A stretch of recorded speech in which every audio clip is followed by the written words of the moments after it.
On the field, in the broadcast booth, Ron Johnson is Minnesota sports. One-of-a-kind opinions, big-name guests, the teams you care about every day. It's the Ron Johnson Show, part of Locked On Sports Minnesota, and it starts now. Welcome to the Ron Johnson Show, and I'm your host, Ron Johnson. On today's episode, we're going to talk Minnesota sports greatness. Who's the Tiger Woods in Minnesota, in your opinion? We're going to talk to Courtney Cronin from ESPN, get her Bears, Vikings, Lions, and Packers takes. We're also going to do the Daily Three, of course. But first, a word from our sponsors. With the ever-increasing numbers that make makes and models different in every car, it is now impossible for a local chain to carry every single part you need. Why endure that time of a person taking all day behind a computer trying to figure out which part do you need? Do I have an LX? Do I have an EX? Do I have an EXT? Is my Escalade a hybrid, or do I need premium gas? These are things that you can go on rockauto.com to figure out. Every warehouse for a local or a national chain is going to carry a specific part. Well, with your computer, you can access rockauto.com at home or in your pocket with your cell phone. Save time and money when using Rock Auto. Why choose to spend up to 100% more for the same parts from a chain store or a dealership that you can just go on rockauto.com and get? I know when I needed brakes and I needed an oil change, the savings was a huge difference by going to Rock Auto versus going to a local dealership. Rock Auto is a family-owned business. They've been serving do-it-yourselfers for over 20 years. They have everything you need, from brake parts, lamp lights, motor oil, even carpet. Think about your kids. I have kids. I know my carpet needs to be changed. Rock Auto is going to be my place to go because kids, they have to chew gum, they have to drop it on the floor, and suckers never stop sticking. Go to rockauto.com right now and see all the parts available for your car or truck. Just write Locked On in their How Did You Hear About Us box so they know we sent you. Amazing selection, reliable low prices, all the parts your car will ever need at rockauto.com. Well, like we said, we're going to talk about the Tiger Woods of Minnesota. And before we do that, let's bring in Sam, our producer. Sam, in Minnesota, everybody loves their athletes. Everybody loves the Lindsay Whalens. She's an HOFer now. Everybody loves, the Stephon Diggs, even though he left. And so when the question was posed, you look at the Masters right now and the crowds. I know I tweeted out a picture, that's 3 Ron Johnson on Twitter, of Tiger Woods teeing off. And I asked my followers, who would be able to tee off during this mayhem of people standing there? And the responses are hilarious. I mean, the number of people that said they would hit people in their junk, they would take out shins, kneecaps. One guy circled the mezzanine about 100 yards to the left that was watching a different green and said, those people aren't even safe when I'm golfing. And so I thought about the crowds. I saw somebody tweet that Tiger Woods doesn't move the needle. He is the needle when it comes to golf. And that's true. So the question was posed to me, in Minnesota, who moves the needle like that?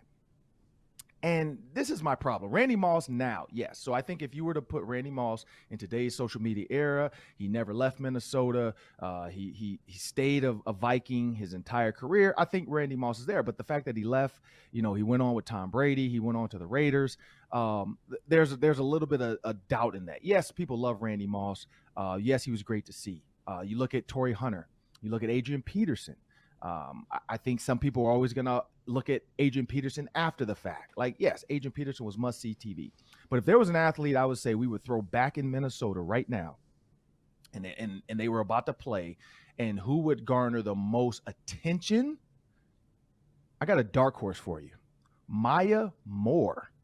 You got to think about this. She was the Lynx all-time everything. She is one of the best. She's the Michael Jordan on the court next to Diana Taurasi, who I guess would be Larry Bird.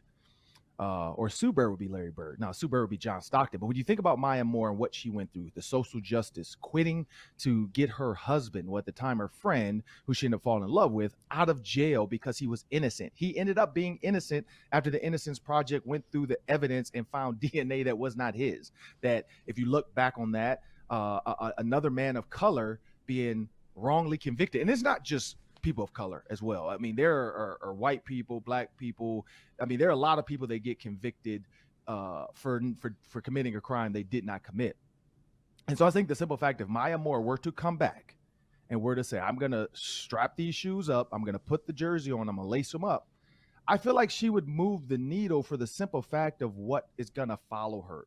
The crowds, the ESPN people wanting to know about her story and her husband being at the game and his the amount of attention he would garner, saying that she loved you enough to walk away from basketball, but now she's back. Just like if Jordan, when he sent that message out, I'm back. If Maya Moore were to do something like that, it would be historic, in my opinion.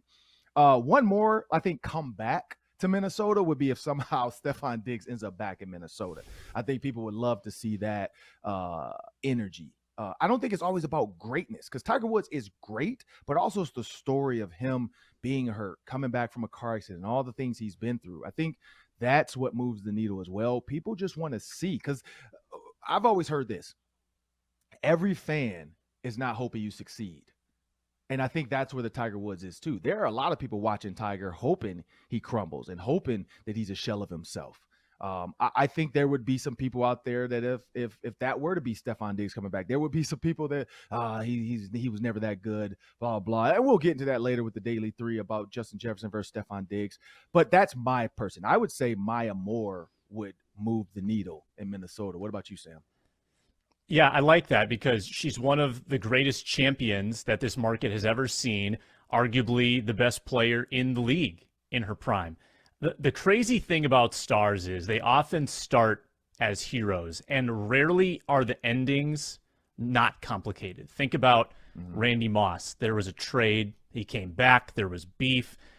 He wasn't in really good standing with the organization. Kirby Puckett's career ended with an eye injury. He was forced to retire. Kevin Garnett still has bad blood with the organization.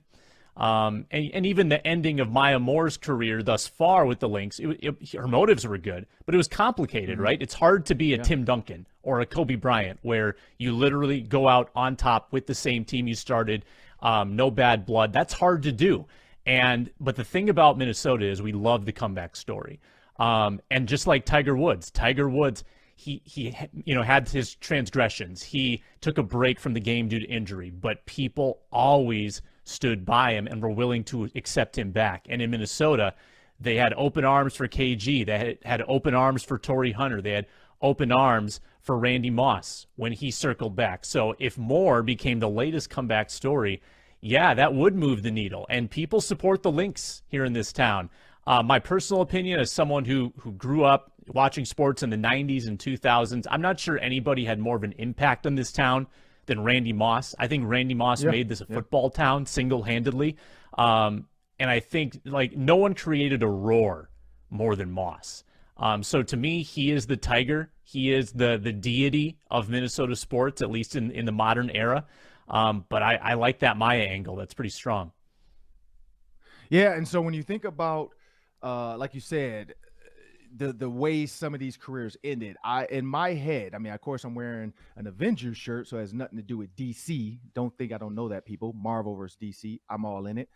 But I think Batman and the Joker said it best. I think it was when it was Two-Face versus Joker in that newest movie, and he said, or versus Batman, and he said, you either die a hero or you live long enough to become a villain. And I think that's where sports athletes are sometimes. You can either play and go out a hero, or you can play long enough to eventually become a villain. And I think that's the problem too, is some people go out injured.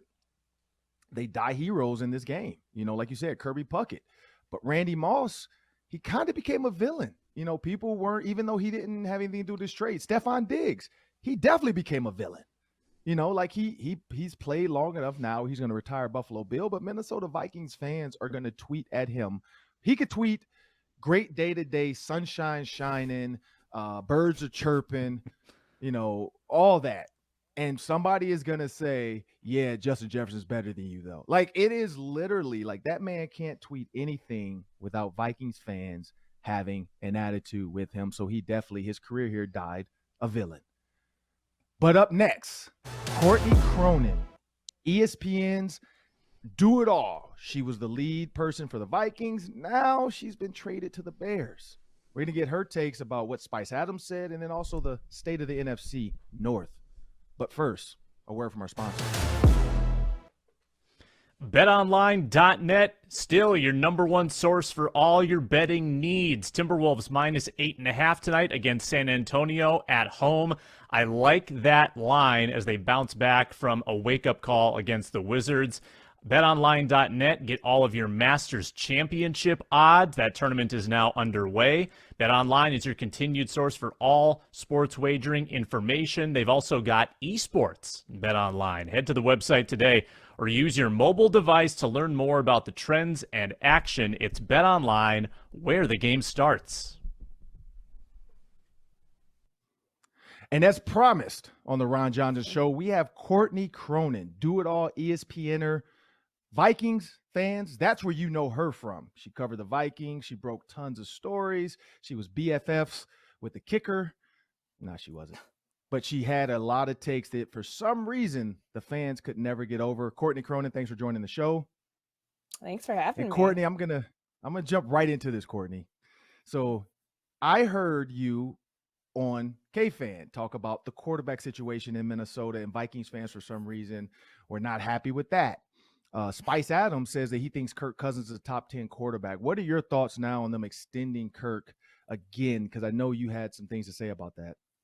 Yeah, I think that it was a move that was predetermined before they hired a new staff with Kwesi Adolfo-Mensah and Kevin O'Connell. I think that this is a direction that leadership wants to go, and leadership and ownership combined, because they still think that they have a really good roster and that this roster is capable of getting a few different pieces, moving a few things around, and contending in the NFC North. I mean, they've got the second best win total behind the Green Bay Packers, and then there's such a gap between Minnesota and teams like Chicago and Detroit that they still feel that this is their window to win. They've got a ton of star playmakers on offense between Adam Thielen, Justin Jefferson, Dalvin Cook. You're going to get Irv Smith back this year. So I feel like the Vikings look at this now and say the problem in 2021 was coaching and the leadership in the front office. It's very clear that's where they're pinning the blame for every shortcoming that happened in 2021 and really in 2020, back-to-back losing seasons. So they extend Kirk Cousins on this one-year deal and give him, a lot of leverage by adding the no trade clause back into his contract, because you'll remember the extension he was just on did not have that in. And I think that they're trying to run it back and say, okay, let's see what a change in coaching, let's see what a change in scheme and mindset can do for Kirk Cousins. So it'll truly be the test this year to find out if he really is indeed that top 10 quarterback that some people tend to think he is, or if this team will not necessarily get over the hump with Cousins at quarterback and might want to look towards a different option in the future. Like this will be that, that year where you can find that answer out, depending upon how the season goes in 2022. Yeah, and former Bears defensive lineman Spice Adams as well as Alex Brown, I asked them about Justin Fields. Spice on the show, Alex aside from that, but I asked them on the show about Justin Fields versus Kirk Cousins. And there's a lot of quarterbacks people would trade their quarterback for, the upper echelon. You look at Tom Brady, you look at Drew Brees, you look at Aaron Rodgers. I would even say throw Russell Wilson in there for a lot of people. They would take those quarterbacks over the current quarterback they have. But when you look at Justin Fields, and I asked Spice, would you take Kirk over Justin? He said no, because of the money. He said if that wasn't 30 million-ish out there, he said for sure, because Kirk Cousins is a top 10 quarterback. Is that kind of the same mindset you think you would have in that situation now that you're, in the Bears around the Bears organization? Do you think that Kirk Cousins does bring you more if the money was down to, let's say, 15 million than a Justin Fields would? Potentially, but we also don't know what Justin Fields is yet.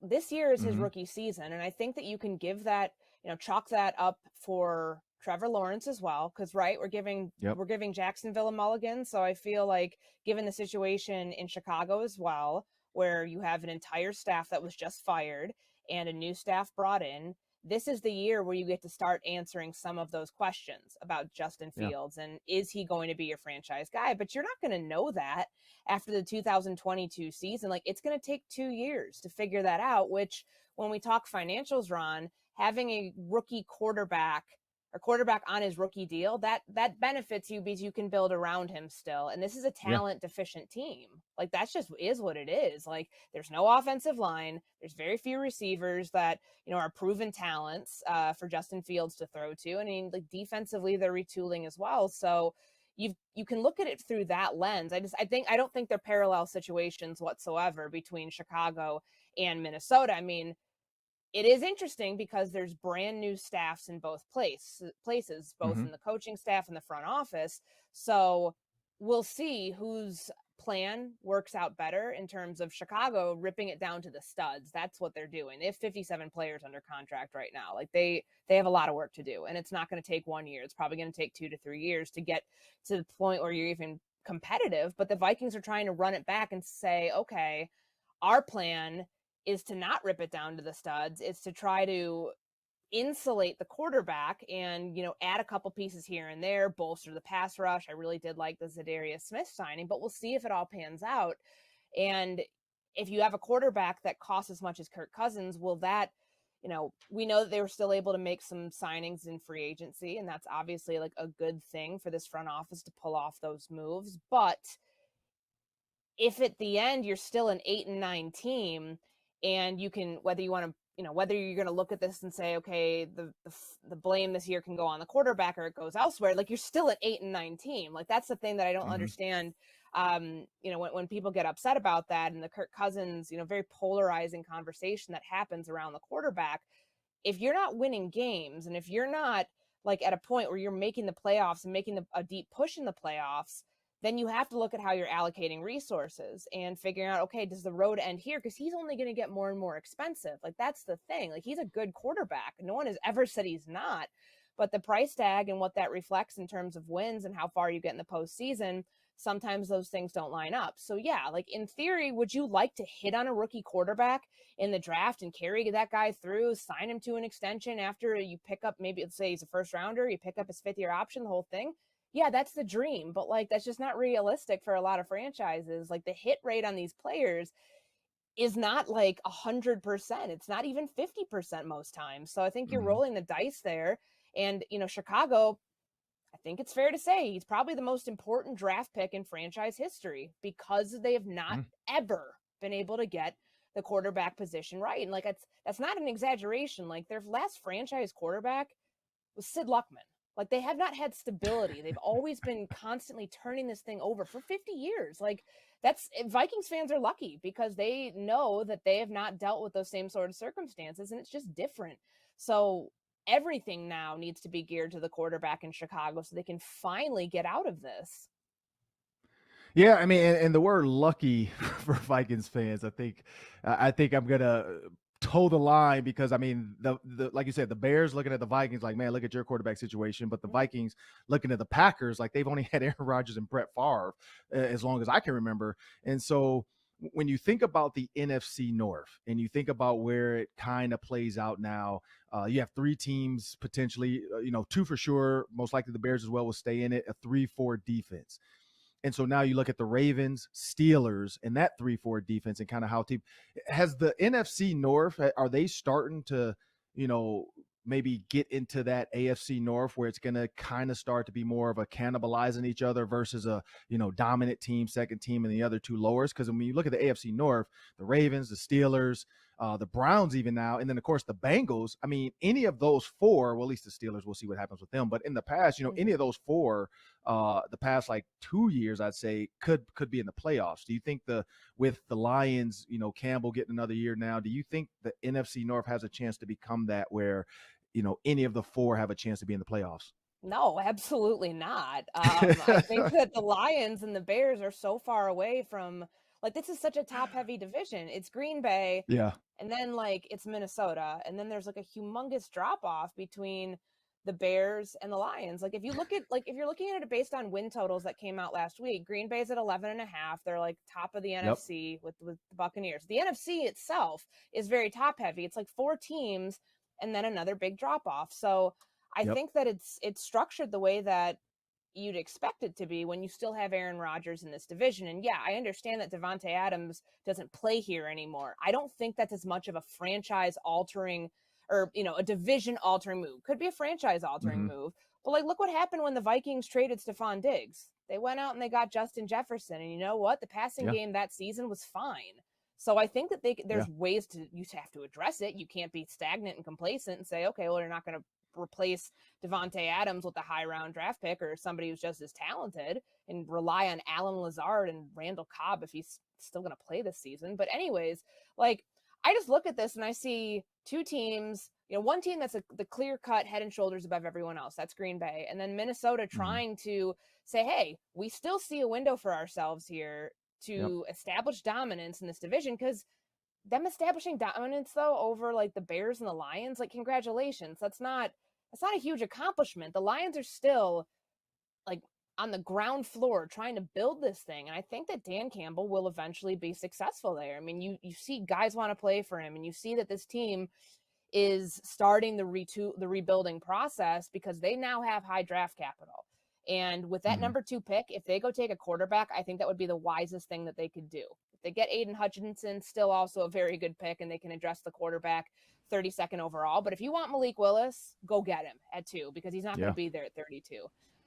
The Bears, though, are so far away. Like, they might be last in the division this year just based on what you expect from this roster. There's a lot of talent deficiencies here, and there's a lot of moves that they still have to make. Well, a fun question for you to finish this out.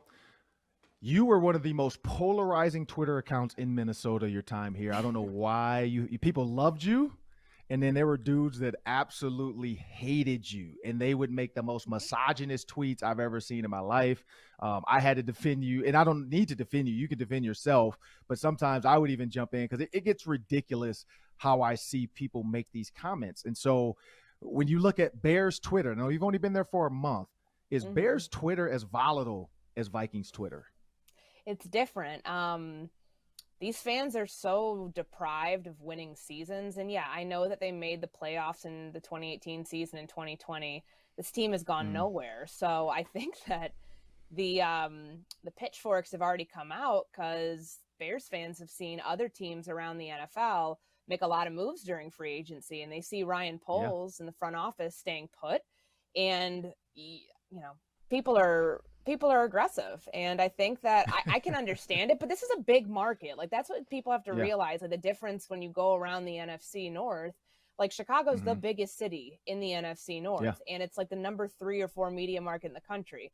You're going to have really aggressive journalists trying to hold teams accountable, and you're going to have a really aggressive fan base. Like, that's the way it's always been down here. So like, when I came onto the beat, and I've written, you're right, I've been here for about like a month and a half now. Like, everything I've written, you'll get people, like, all I'm doing is reporting what people have said and, like explaining the process and analyzing things. But you have people who like will look at that and be so critical of what the Bears are doing that, and they're not afraid to voice it. And I can understand that. I think that it's not necessarily like personal attacks on like people covering the team. It's just more that they are so incensed by the lack of moves and Larry Ogunjobi, like just like the calamity of errors for this team in the offseason, with Larry Ogunjobi failing his physical, and they can't even land a backup guard from Buffalo when Ryan Bates ended up signing the offer sheet from the Bills to stay over the one that he got from the Chicago Bears. Like, Buffalo matched it, and it's like, okay, well then you're back at square one on the offensive line. So I mean, there's definitely a lot of frustration, but I haven't. I think you've got to tread lightly when you first get onto a new beat to like learn the fan base, learn take the temperature of it, learn what makes people tick. But I will always love my interactions with Vikings Twitter, and I don't plan on stopping those. Well, Courtney, thank you. We look forward to seeing your discussions with Vikings Twitter. That's Courtney Cronin, ESPN. Coming up next, the Daily 3. Jumping into it, Daily 3. Ron, the Frozen Four is today. The Gophers play the Minnesota State Mankato Mavericks, the semifinals of college hockey. So, Ron, you're not a huge hockey fan, but you are a Gopher. So are you locked in to the Gophers Mavericks tonight, especially because it's an in-state rivalry? when you host a TV show or radio show or whatever, you kind of have to have your finger on the pulse a little bit. So I have been tuned into like the brackets because I looked at other people's brackets and everybody was so up in arms about their hockey bracket and how could you put, why isn't St. Cloud up in your bracket and how come, why do you think the Bulldogs aren't better than the Gophers, blah, blah. Well, now it's down to the Gophers and Mankato State. Technically, as everybody would say, two hockey blue bloods. You look at Minnesota, I mean, they have a 7th and 8th grader committed to skate at the University of Minnesota. So it's aggressive here when it comes to hockey. So yes, in true Mighty Ducks fashion, I always like to watch the playoffs and exciting games. I love to see, Twitter erupt when there's a bad call by a ref or something, doesn't happen the way they want it to. But I'm going to go for the Gophers, of course, and I'm hoping they win so that I can tweet to Adam Thielen, ha, ha, ha, in your face. But, that's kind of where I'm at with it. I am definitely supporting the Gophers. I think from a program standpoint, it's big. We know PJ Fleck's going to come out with some row the boat, congratulations or get ready for tonight for the Gophers because he supports all the sports, which I think is huge, where his players are involved in it. You see other sports getting involved in it. You see Viking or Gophers football, basketball, and baseball Twitter, on the side of Gophers hockey Twitter. So just the atmosphere and the energy around it. Yes, I am going to watch it. I'm not going to be like glued to my TV.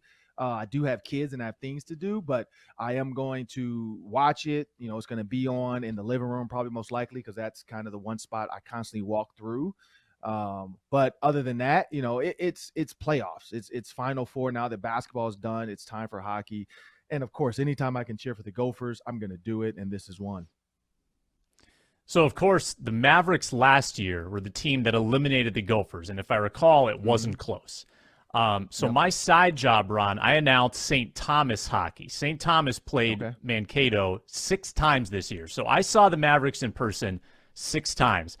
I think the Gophers are in for an absolute dogfight. I don't know if there's a better team than this Minnesota State team. Hate to admit it to Adam Thielen, but I think his club is pretty good. I think it would be an upset, honestly. I know the Gophers have ended the season really strongly. They got to this point. I think the Mavericks are just cream of the crop, to be honest with you. So I would consider it a mild upset. It's like Iceland versus the U.S. I mean, everybody thought that Iceland was going to beat the Mighty Ducks, and then what happens? Ducks fly together. Gophers, I don't know what they do together, but they're going to do it together tonight. That's the thing. It's all, every sport is about momentum and swagger and energy. Once the Gophers, if it's close, I say, like you said, they're going to be in for a dogfight. But if it's close or the Gophers have a lead after the first period, I think that becomes a mental hurdle that they're like, oh, okay, we can win this. And then for Mankato State is, do you play tight? Are you pushing it now? Are you taking shots on goal that are unnecessary because you're forcing the issue? And everybody always says the team with the most shots on goal ends up winning or has the better chance of winning. But are you taking bad shots? And I think that's going to be the key for this game tonight. All right, breaking news just before this show recording began. The Minnesota Twins have made a trade for a starting pitcher, Chris Paddock from the Padres, 25-year-old right-hander. He's got a career record of 20-19, ERA of 4.21. Young, solid right-handed pitcher. Twins give up a reliever and Brent Rooker, their outfield prospect, in exchange. Ron, is it too little too late for the Twins to solve this pitching staff and bolster their pitching ranks? Because I know that's been a weak spot for them this offseason. Yeah, I know last year I saw some weird, random, infielders pitching 1 inning just to get through an inning. So the problem is you can't do that again. Now, is it too little too late? No. I mean, you have 162 games. The one thing about baseball, just like basketball, you look at the Brooklyn Nets and the 76ers and these late trades that happen and, people, same thing. Is it too little too late for the Nets or is it too little for late? No. Sports, that's the one great equalizer about sports. Again, I go back to swagger. It's about who can come out and feel like they have a chance. And if you give this team a chance, I'm constantly seeing Buxton and Correa pitchers together now, and they asked Carlos Correa, whose team is this? Is this your team? And he's like, no, this is still Buxton's team. I'm just here to help them win. And I think when you add another pitcher to the bullpen, and again, who knows if he's actually going to even go out there and do what he's supposed to do. But if he shows any semblance or resemblance of a good pitcher and can get some quality games in with the hitting they're going to have, or at least hopefully they're going to have, they stay healthy. Like I said, I'm going back to that 90 to 95 wins. This is a team that can pull it off. But again, it's about swagger and then comfortability. If you make your pitcher comfortable, meaning he always feels like if I can keep this to a low 1-score game, or, not no runs is great, but a 1 to 2 run game, and you feel like you have enough hitting that you feel like we're going to win these games 6-2, 6-3, and I don't have to worry about throwing no hitters. That's another thing. Like any pitcher that can walk up on the mound and feel like I got this, because I know, like I think that's what Yankees pitchers have always had. Yes, they're great. We know that, not doubting that, but they've always had great hitting. They've always been able to put up points in bunches, and when you have a guy like Aaron Judge coming up as a pitcher, I feel a little bit more confident that if I can just hold these guys to 0 to 1 runs in this inning, I know Aaron Judge, he's coming up in, whatever, the first inning, he's going to come up again, maybe in the third or fourth inning. He's going to help put points on this board. And I think that's now where the Twins are. They have confidence in their batting, so that should give their pitchers a little bit more confidence. So no, it's not too little too late, in my opinion. Yeah, I mean, I think the acquisition definitely raises the floor of the pitching staff, gives them important depth. I just worried that they don't have an ace. I mean, a couple of years ago, I could trust Jose Barrios to go out there and just stop a team. Kenta Maeda, he's out this year with Tommy John. So I worry that they don't have that high ender. All right, you alluded to this guy in the first segment. The Bills extended Stephon Diggs. 4 years, $96 million through the year 2027. There's talk of him retiring a Bill. So things have clearly worked out pretty well for Stephon Diggs in Buffalo. Things have also worked out pretty well for the Vikings with that first-round pick they got, Justin Jefferson in Minnesota. So, Ron, I'll ask you the million-dollar question. At this point, who won the trade? I think they both won. Like, we keep going back to, like, somebody has to win. And it's like I, always say, like Romeo and Juliet, like one family doesn't always just have to win. You look at Republicans and Democrats, there doesn't need to be a clear winner all the time. Both sides can win. And I think in the Vikings Bills, you get Justin Jefferson and you got Stephon Diggs. The Vikings early on seem to be the winner because of money. You have a guy that's doing great. He's one of the best receivers in the NFL, top 3 for sure.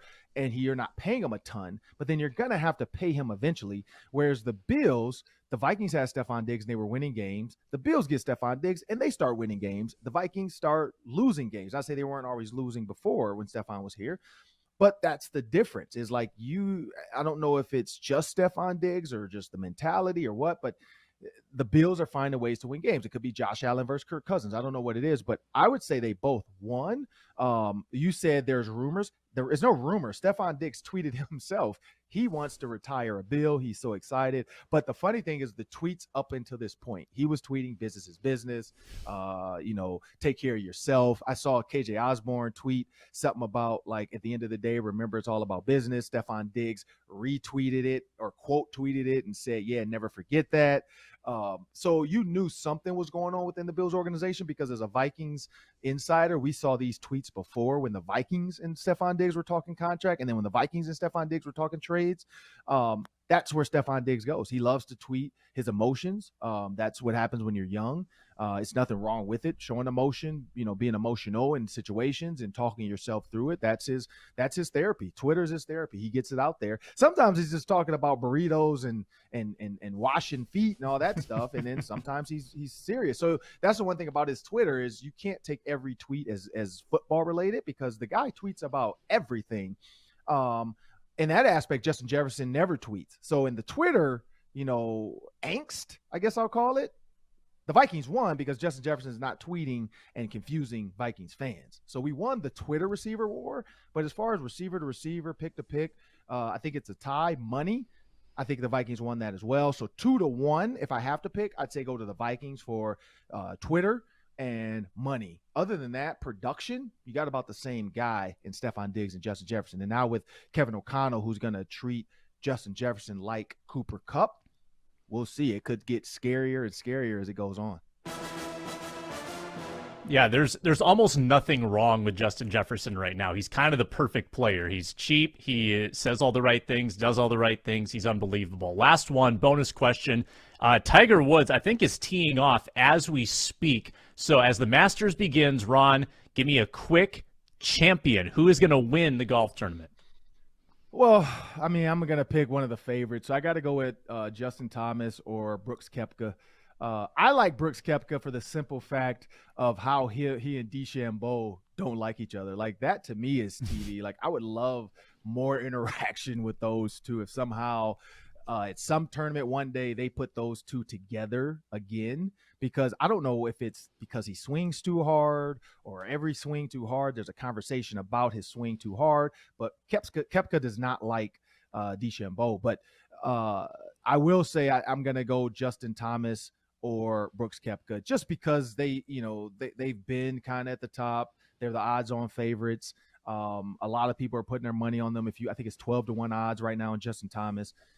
So it's worth it to do it. I, of course, would love to see Tiger and Sunday in a red shirt. Like, I want to see Tiger out there coming down to the wire, having a chance to at least be in contention, top 4, where he's, 2 shots back or something, so that every single hole matters and people are staring at Tiger Woods, and then he pulls off like a ridiculous eagle shot from 280 yards out. He sticks it inches from the cup, and then he's putting for eagle. Like, that's what I want on Sunday. So those are my 2. That's what I'm going to go with.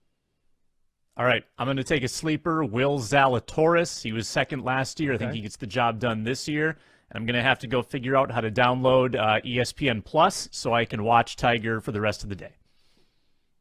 Well, thank you guys for joining me on the Ron Johnson Show again. It was a great show. I want to thank Courtney Cronin. Tons of conversation about Bears Vikings. But you guys have a nice day. And don't forget, subscribe on YouTube. Subscribe wherever you get your podcasts. Have a great day.